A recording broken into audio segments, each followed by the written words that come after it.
Good morning dear student, कैसे हो आप लोग। आई होप के घर पे बैठ के सही से पढ़ाई कर रहे होंगे। ठीक है, तो हम लोगों ने लास्ट वीडियो लेक्चर में डिस्कशन किया था रिलेशन के ऊपर जो डिपेंड की एक्सरसाइज, उसके बारे में सब कुछ डिस्कशन किया हुआ था। ठीक है, आई होप कि वो सारे क्वेश्चन आपको समझ में आ गए होंगे। ठीक है, अब हम स्टार्ट करने वाले हैं function.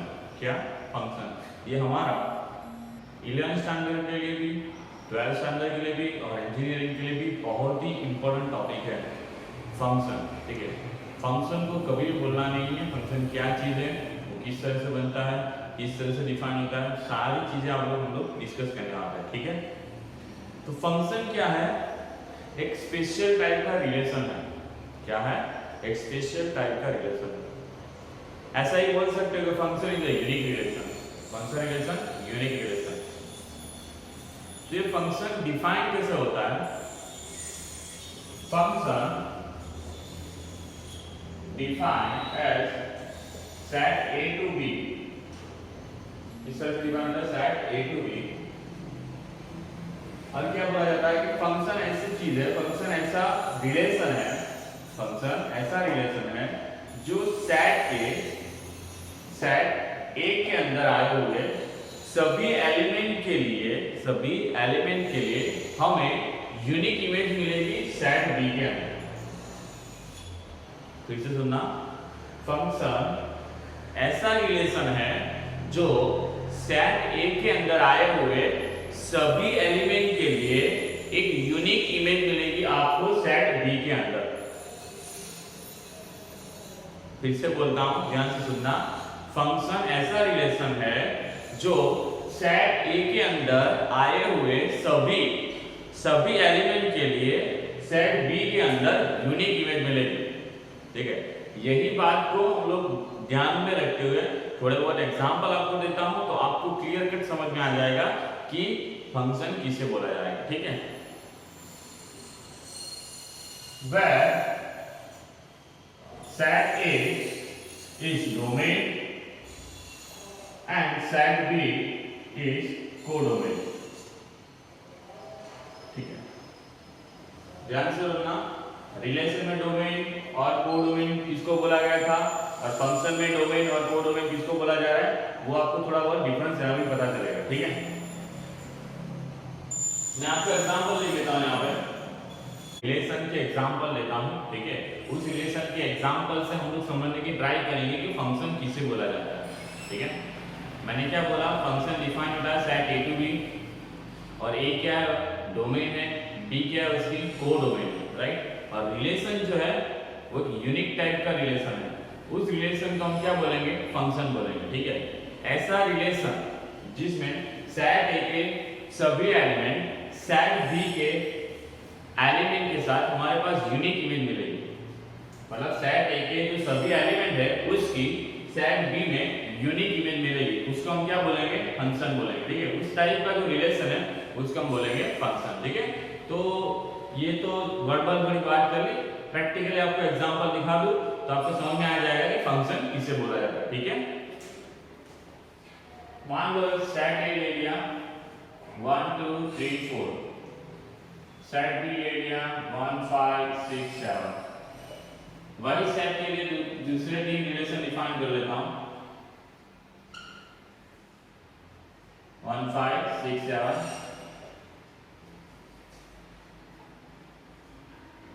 set A 1 2 3 4, set B 1 5 6 7, fourth 1 2 3 4,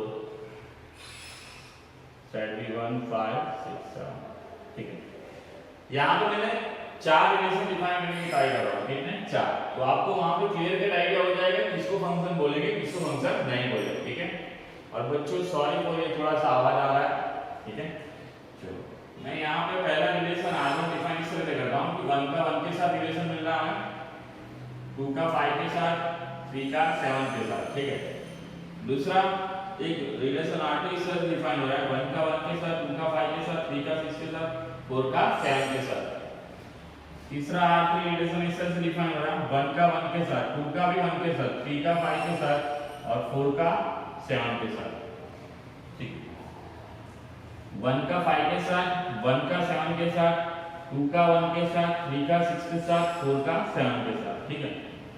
अब बच्चों मैंने यहाँ पे क्या बोला है कि रिलेशन किसको, फंक्शन किसको बोला जाएगा, ऐसा यूनिक रिलेशन किस तरह से डिफाइन होता है, set A to B where A is the domain and B is the codomain, और सेट A के सभी एलिमेंट के लिए हमें यूनिक इमेज मिलेगी सेट B के लिए, B के अंदर, ठीक है।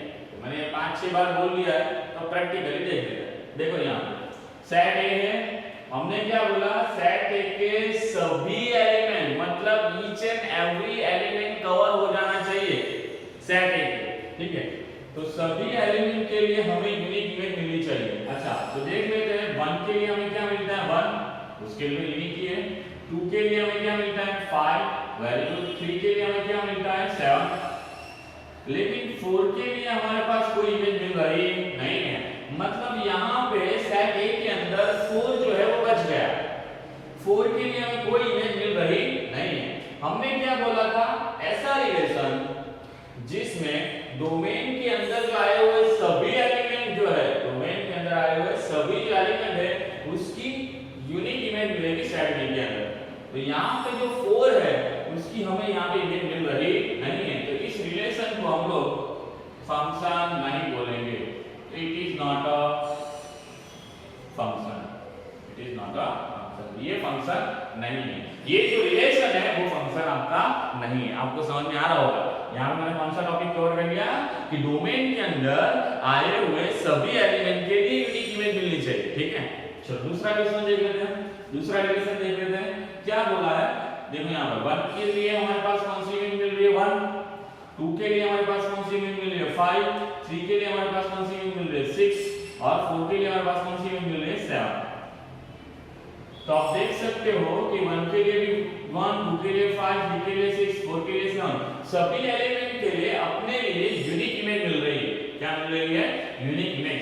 तो इसको हम क्या बोलेंगे, फंक्शन बोलेंगे। क्या बोलेंगे बच्चों, फंक्शन, ठीक है।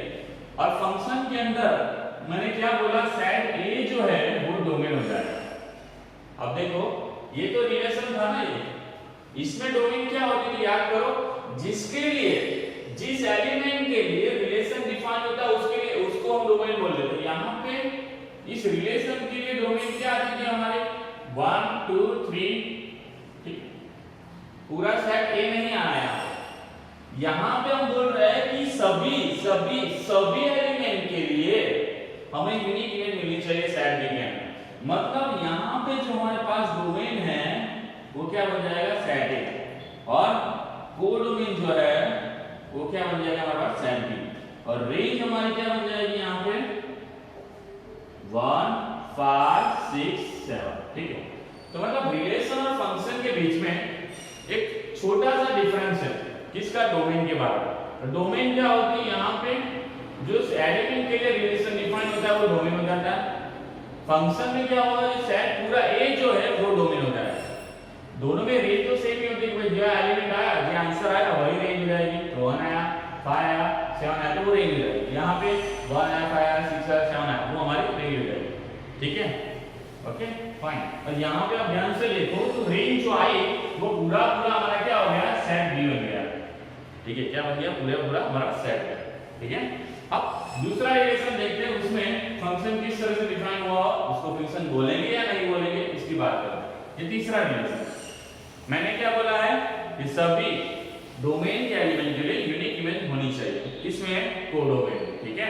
चलो तो 1 के लिए हमारे पास क्या आ रहा है, 1, ओके। 2 के लिए हमारे पास क्या आ रहा है, 1, ओके। 3 के लिए हमारे पास क्या आ रहा है, 5, ओके। 4 के लिए हमारे पास क्या आ रहा है, 7। मतलब बच्चों देखो यहाँ पे सभी एलिमेंट के लिए यूनिक इमेज आ रही है, 2 इमेज नहीं है। यूनिक मतलब क्या होता है, एक ही इमेज आनी चाहिए, इंडिविजुअल के लिए एक ही इमेज आनी चाहिए। आप देखो ध्यान से, 1 के लिए 1 आया, मतलब 1 के लिए इमेज 1 यूनिक है। 2 के लिए 1 आया, मतलब 2 के लिए इमेज यूनिक है। समझ में आया, 2 के लिए 1 जो आया वो यूनिक है। 3 के लिए 5 आया, 4 के लिए 7 आया। तो मतलब यहाँ पे ध्यान से देख सकते हो कि भाई सभी एलिमेंट के लिए यूनिक इमेज आ रही है, तो इसको हम क्या बोलेंगे, फंक्शन। अच्छा, अब किसी के दिमाग में ऐसा सवाल आ रहा होगा कि सर ये 1 और 2 के लिए दोनों के लिए तो हमारे पास 1 आया इमेज, तो ये यूनिक कैसे हुआ? अब ध्यान से समझो, 1 के लिए तो 1 ही आंसर है, 2 के लिए 1 ही आंसर है, 2 आंसर नहीं है। मतलब ऐसे देखा जाए तो भाई 2 अलग अलग एलिमेंट है, उसका एक ही आंसर है। मतलब 2 बंदे किसी एक के साथ शादी कर रहे हैं, ऐसा समझ लो। समझ में आ रहा है? तो यहाँ पे ये वाला कॉन्सेप्ट चलेगा। इसको हम क्या बोलेंगे? यूनिक इमेज ही बोलेंगे, क्योंकि 1 के लिए 1 इमेज आ रही है, 2 के लिए 1 इमेज आ रही है। समझ में आ रहा है? तो इसको हम क्या बोलेंगे? फंक्शन बोलेंगे, क्योंकि यहाँ पे देख लो सभी एलिमेंट कवर हो रहे हैं और सभी की कौन सी इमेज आ रही है? यूनिक इमेज आ रही है। ठीक है, ओके। अब यहाँ पे डोमेन तो आपको पता ही है, क्या बन जाएगी? सेट ए। को डोमेन भी पता ही है आपको, क्या बन जाएगी? Set B. सॉरी, रेंज क्या बन जाएगी? Corona virus. रेंज क्या बन जाएगी हमारे पास? 1, 5 और 7। देखो यहाँ पे पूरा सेट भी नहीं है जैसे यहाँ पे आया था, यहाँ पे क्या आया? 1, 5, 7। ये क्या बन गया? उसकी रेंज बन गई। क्या बन गई? उसकी रेंज। ठीक है, ओके। अब आखिरी वाला देख लेते हैं, रिलेशन R4। यहाँ पे देखो तो 1 के लिए हमारे पास कौन सी इमेज मिल रही है? 5। 1 के लिए यहाँ पे हमारे पास 7। ओ यहाँ पे ध्यान से देखो तो 1 के लिए 5 भी मिल रहा है और 1 के लिए 7 भी मिल रहा है। तो आपको यहीं से पता चल जाना चाहिए कि 1 के लिए 2 अलग अलग इमेज आ रही है, यूनिक इमेज आ रही नहीं है, तो इसको हम फंक्शन बोलेंगे नहीं। समझ में आ रहा है कुछ?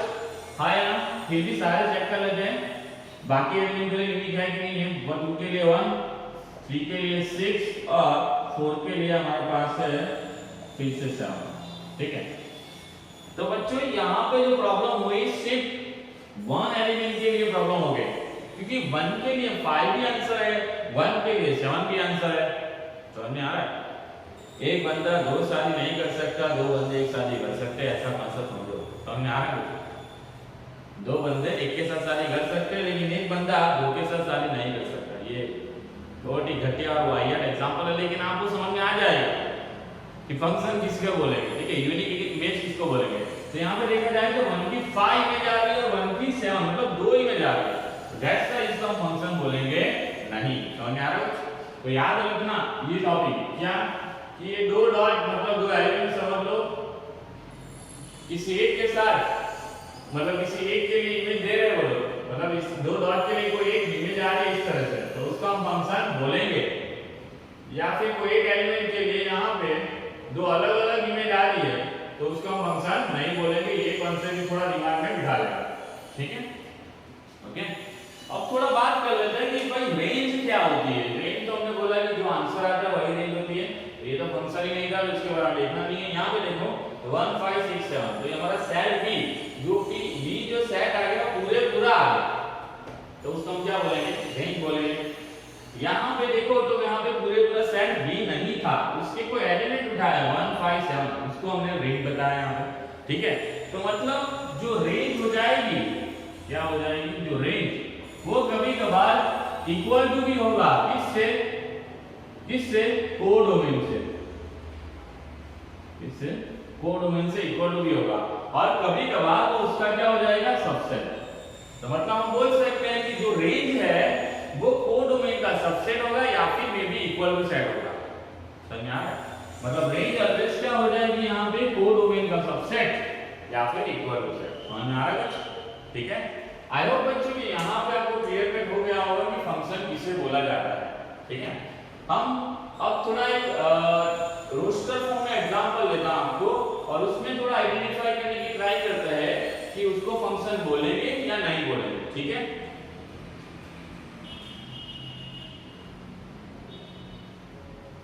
बच्चों मैंने एक रिलेशन डिफाइन कर लिया 1, 1, 2, 2, 2, 5, 1, 6, 3, 5। तो क्या ये रिलेशन हमारा फंक्शन होगा R1? वो सोच रहे हैं आपको। दूसरा रिलेशन ले लेता हूं, 1 के साथ 5, 2 के साथ 4, 3 के साथ 2 और 4 के साथ 1। तो ये रिलेशन आपका फंक्शन होगा कि नहीं होगा वो चेक करना। ठीक है, आपको पता ही है कि ये जो पहला एलिमेंट होता है वो ए टू बी इस तरह से डिफाइन होगा रिलेशन, तो सेट ए में से ही होगा और जो दूसरा एलिमेंट है वो ऑलवेज कहां से होगा, सेट बी में से। तो थोड़ा उसका हम लोग क्या बना लेते हैं, डायग्राम, एरो डायग्राम बना लेते हैं। यहाँ पे 1 2 2 1 और 3। तो सेट ए के अंदर कितने एलिमेंट है, 1 2 3। ये आपको पता है जिस तरह से आइडेंटिफाई करना होगा, ठीक है। पहला जो एलिमेंट होगा वो सेट ए के अंदर आएगा, दूसरा जो एलिमेंट होगा वो सेट बी के अंदर आएगा। ये 1 फिर से उसमें ये 2 भी आएगा, 5 आएगा और 6 आएगा, ठीक है। अब यहाँ पे रिलेशन देखते हैं, 1 का किसके साथ रिलेशन है, 1 के साथ, 2 का 2 के साथ, 2 का 5 के साथ और 1 का 6 के साथ और यहाँ पे 3 का 5 के साथ। तो बच्चे यहाँ पे देखते हैं तो 1 की हमारे पास दो इमेज आ रही है, तो 1 आ रही है और 6 आ रही है, ये देखो, है ना। और वैसे ही 2 की भी दो इमेज आ रही है, तो 2 आ रही है और एक 5 आ रही है। 3 के लिए सिर्फ यूनिक इमेज आ रही है, ठीक है।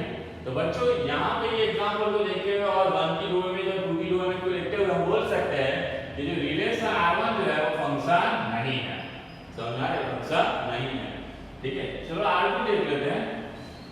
ये सेट ए लिया और ये सेट बी।